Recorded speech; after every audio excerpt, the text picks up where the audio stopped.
So ayan guys, viral na naman.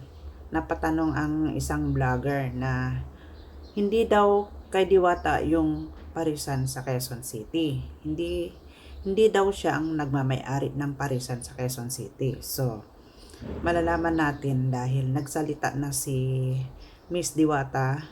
Pakinggan natin ang kanyang mensahe sa kumakalat na hindi kanya ang parisan sa Quezon City. So tara, pakinggan natin.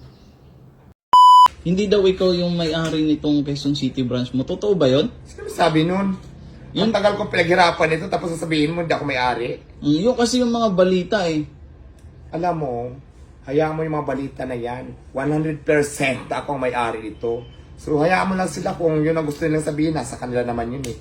Basta alam ko sa sarili ko na ako ang may-ari ng mga parisan ko at hindi ibang tao. Legit na 100%. Sa kabila ng pagsisipag ko at pag-iipon na talagang gusto ko talaga kasi talaga ma-expand yung Diwata Paris Overload ko ng hindi nga lang to eh, abangan nyo pa dahil pagkatapos ko nito ng Quezon City, abangan nyo pa yung ibang branch kung saan naman ako maglalagay. Yan ang mga plano ko talaga.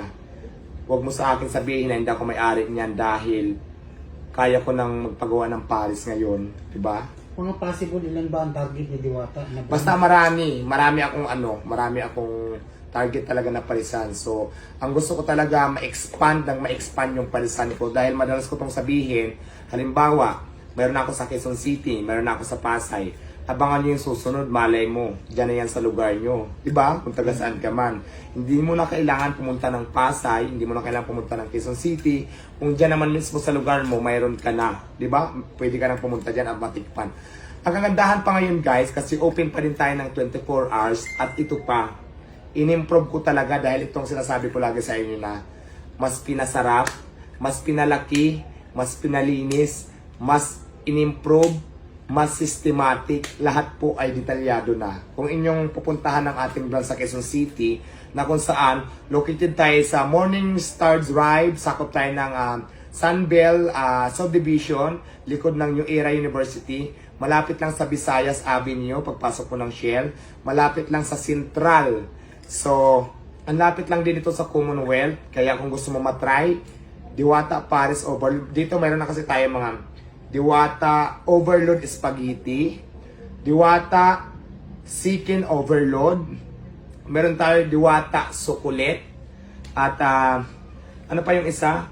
Diwata Hotdog Overload. Ayan. Tapos bukod doon, meron na tayong Diwata Kinamatisan, Diwata Paris Classic, Diwata Paris Kinamatisan pala yun. Tapos Diwata, ano pa ba?